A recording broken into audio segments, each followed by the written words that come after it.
On April 15, 2021, 19-year-old Brandon Hole arrived to a FedEx facility located on 8951 Mirabel Road in Indianapolis, Indiana, armed with two semi-automatic rifles.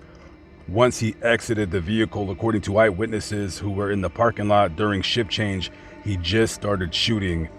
After several people were shot, Brandon went inside of the building to continue his rampage, shooting several more people.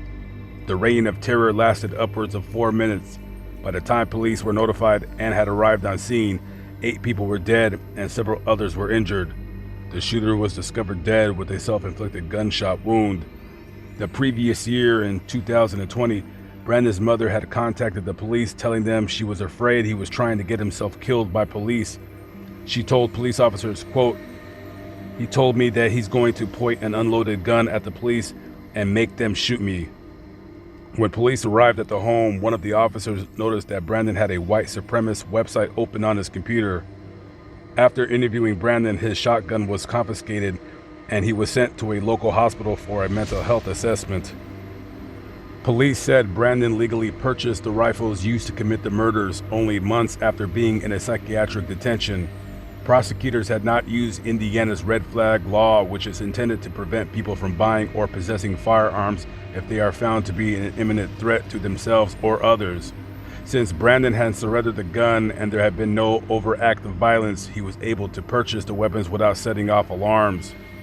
The victims were identified as 32-year-old Matthew Alexander, 19-year-old Samaria Blackwell, 66-year-old Amarjeet Johal, 50-year-old Jasvinder Kaur, 68-year-old Jaswinder Singh, 48-year-old Amarjeet Sekhon, and 19-year-old Carly Smith. After the investigation of the shooting, it was found out that 911 wasn't called from within inside of the facility because of the company's no cell phone policy. Brandon Hole was also a former employee who had been fired the previous October for poor work performance. And here is the site, 8951 Mirabel Road here in Indianapolis. This is where that shooting happened.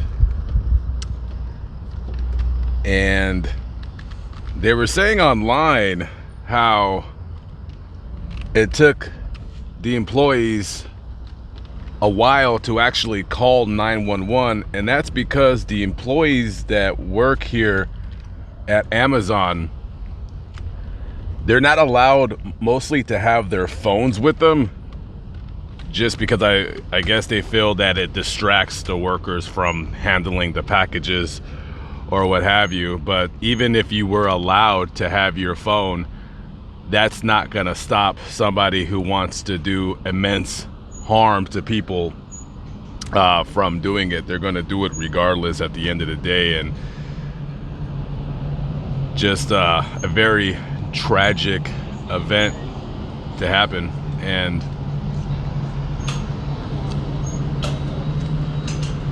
I see now that there is some newly erected fence in the area, so the security here is a bit tighter now.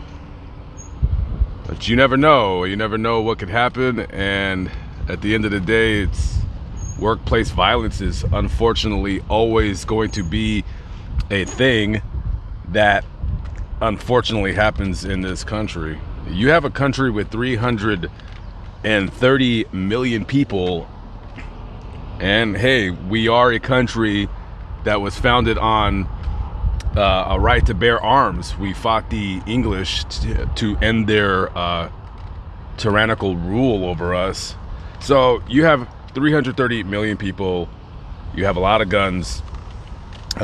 Things like this unfortunately are going to happen, and that's not to excuse what happened. I'm not making light of what happened at all. That's just, I guess that's just unfortunately, and I hate to say it, but that's just a part of living in this country, and it stinks, you know. It really stinks. Rest in peace to all the victims, and I wish stuff like this would never ever happen, but what can I do? I'm just a man in his van. Anyways, guys, I Gotta catch you up with the next vlog. Have a good one, guys. Please be safe out there.